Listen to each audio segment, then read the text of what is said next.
It's the 1700s. You're walking a stretch of road that links London to the northwest. Watling Street. The traffic is heavy, the money is real, and somewhere in the dark, a man steps out with the words that can change everything. Stand and deliver.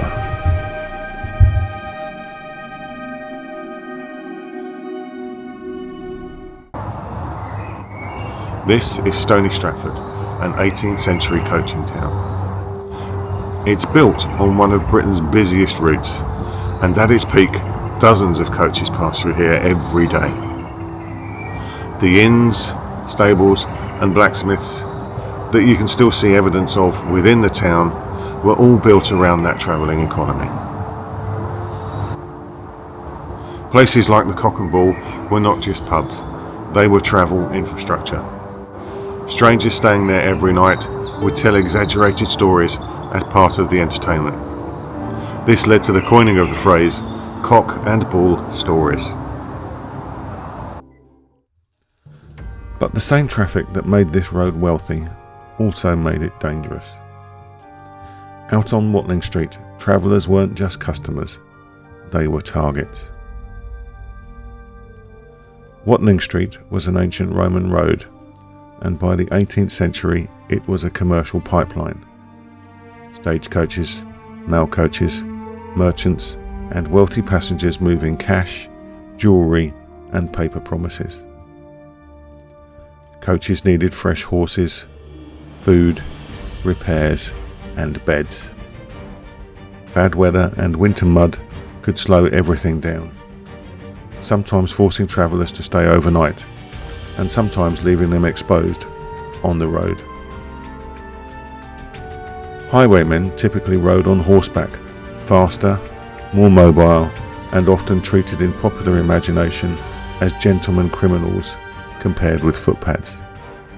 Their script was simple: a pistol, a threat, and the command, stand and deliver.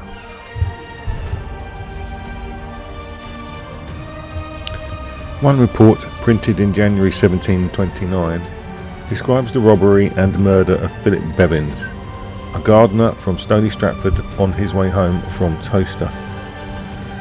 According to a confession later presented at the Northampton Assizes, two men followed him until a quiet lane. Then they attacked him with a heavy stick taken from a hedge. Following the attack, they rifled his pockets and found 26 shillings, the equivalent of just under £300 today. The punishments for those caught were savage. A later notice, printed in March 1729, records the outcome at Northampton Assizes. Samuel Adams received the death sentence for the murder.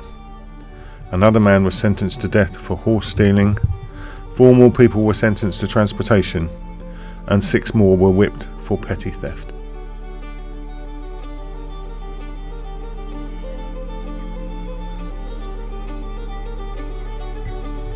In 1742, another newspaper, the Gloucester Journal, reported that a wholesale button seller from Macclesfield, Mr. Collins, was found robbed and murdered on the road between Stony and Fenny Stratford.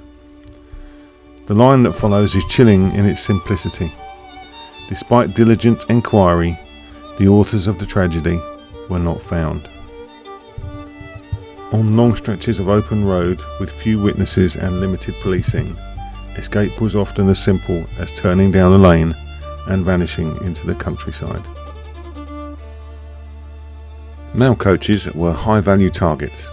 In 1746, a single highwayman robbed the London to Chester mail coach near Hockliffe, another notorious stretch of Watling Street.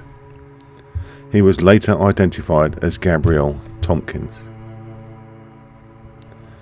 When highwaymen were caught, the state made sure everyone knew.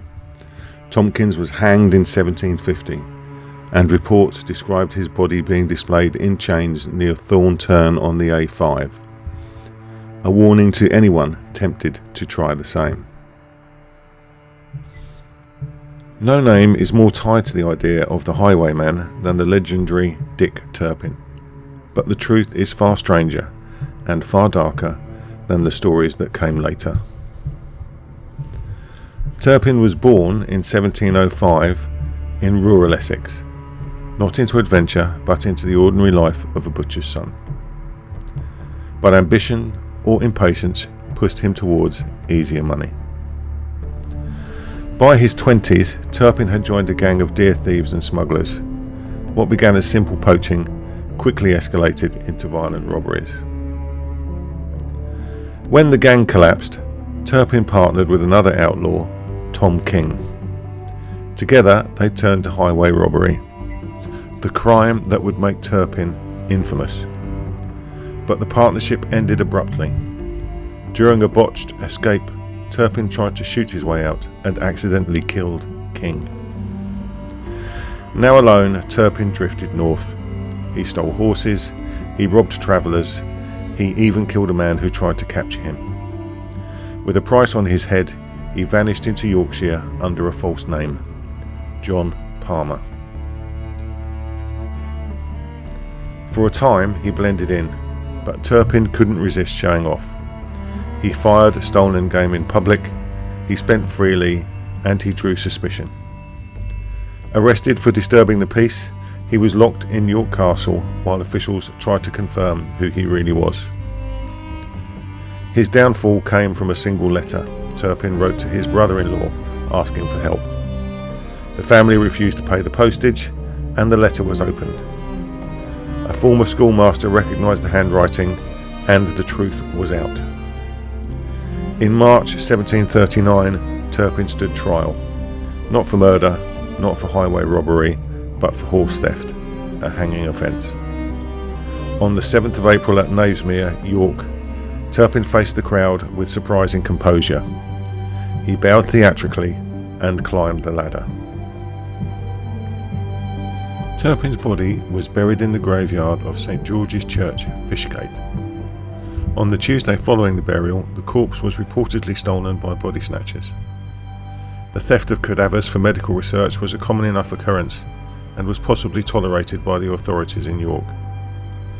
The practice was, however, unpopular with the general public, and the body snatchers, together with Turpin's corpse, were soon apprehended by a mob. The body was recovered and reburied, supposedly this time with quicklime. After his death, Victorian writers transformed him into a romantic outlaw. They invented the heroic midnight ride on Black Bess, a tale that never happened. The real Dick Turpin wasn't a hero. He was a violent criminal who became a legend because people preferred the myth. Stories place him on Watling Street, and local folklore even claims his ghost still rides, linked to places like Ye Olde Swan at Woughton-on-the-Green, and a stone there known as Turpin's Rock. By the late 18th century, the risks started to outweigh the rewards. Policing increased, roads improved, and paper money, easier to trace, made robbery less straightforward. The profession that had thrived on isolation and slow travel began to collapse.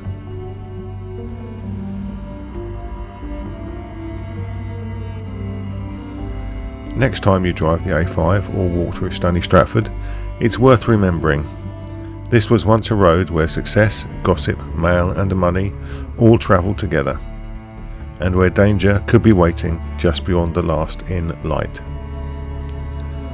And the most unbelievable part isn't the legend of the highwayman, it's how ordinary the road looks now.